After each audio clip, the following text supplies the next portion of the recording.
ለኢትዮጵያ የባህር በር ማግኘት ከውጪ ገቢ ንግድ ያለፈ ትርጉም ያለው ነው። የኢትዮጵያ ብሔራዊ ጥቅምና ደህንነት ደግሞ ትልቁ ምስሉ ነው።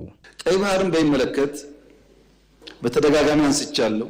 ደግሜ አቋሜን ለመግለጽ እንዲመቸኝ እስራኤል የጎላን ተራራ ለምን ያዘች?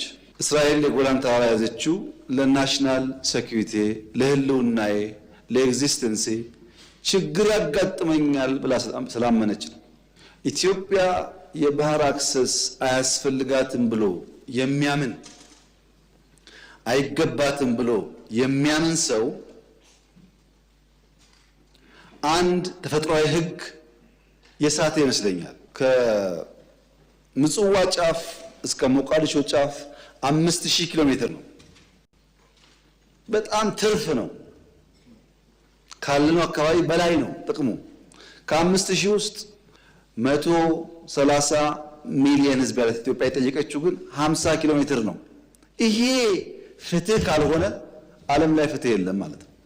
ይህ እሳቤ ታዲያ ኢትዮጵያ በመሪዋ ጠቅላይ ሚኒስትር አብይ አህመድ አማካኝነት በተጠናቀቀው 39ኛው የአፍሪካ ህብረት የመሪዎች ጉባኤ ላይ ለዓለም አቀፉ ማህበረሰብ በይፋ መልእክቷን አስተላልፋለች። ሂደቱ ታዲያ የሰጥቶ መቀበል ዲፕሎማሲን በተለያዩ አማራጮች ዋጅቶ አቅጣጫው አድርጓል። የጠየቅነው ደግሞ ገለን ቀምተን አይደለም።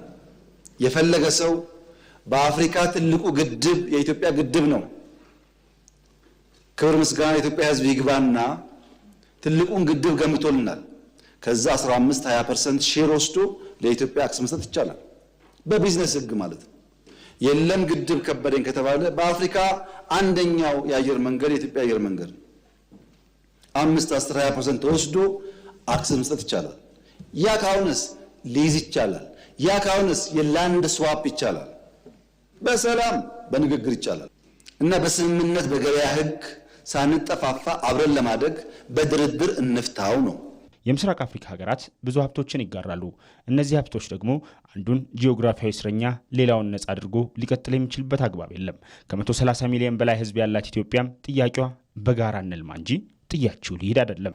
የኢትዮጵያ መታፈን የኢትዮጵያ በዚህ አካባቢ ጂኦግራፊካል ፕሪዝን የምንለው ነገር በጂኦግራፊ መታፈን መጨረሻ ላይ ኢትዮጵያን ብቻ አይደለም የሚጎዳው፣ የአካባቢውን ሀገሮች ይጎዳል። ከዛ በፊት አብረን ተባብረን እንስራ ነው። ሰጥቶ በመቀበል ሁኔታ ውስጥ ነው አገሮች መኖር ያለባቸው። ከጎረቤት ጋር የምንኖረው ሰጥቶ በመቀበል ነው። ስለዚህ አሁን መስጠት ብቻ ሳይሆን መቀበልም መልመድ አለብን፣ መልመድ አለባቸውም የሚል ሀሳብ ነው ያለው። ስለዚህ ጦርነት አላወጅንም፣ ሀሳብ ነው ያቀረብነው። ሀሳብ ብቻ አይደለም ኦፈር ነው ያቀረብነው። የትላንት የዓለምን ልምድ ትተን ዛሬን ብንመለከት ሀገራት የባህር በርን ለጎረቤት ሀገራት ያጋራሉ።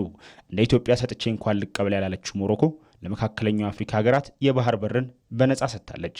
ይህን በምስራቅ አፍሪካ ለመተግበር አይቻልም ማለት ግን ከእውነታው ጋር መጣላት ይሆናል።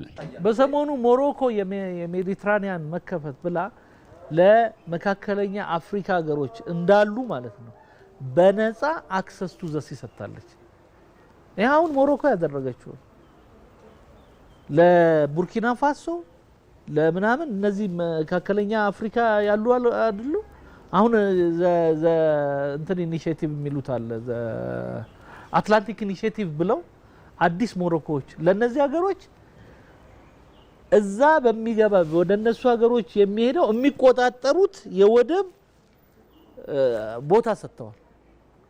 በነፃ ነው የሚገባው፣ የማይቀረጥ በሞሮኮ ነው የሚያልፈው፣ የማይቀረጥ ማለት ነው። ይሄን ሞሮኮ አድርጋለች። ይሄ እንግዲህ አሁን እየተደረገ ያለ ነው የምንነግራችሁ። ስለዚህ ይሄንን ማድረግ ምስራቅ አፍሪካ ምን አቃተው?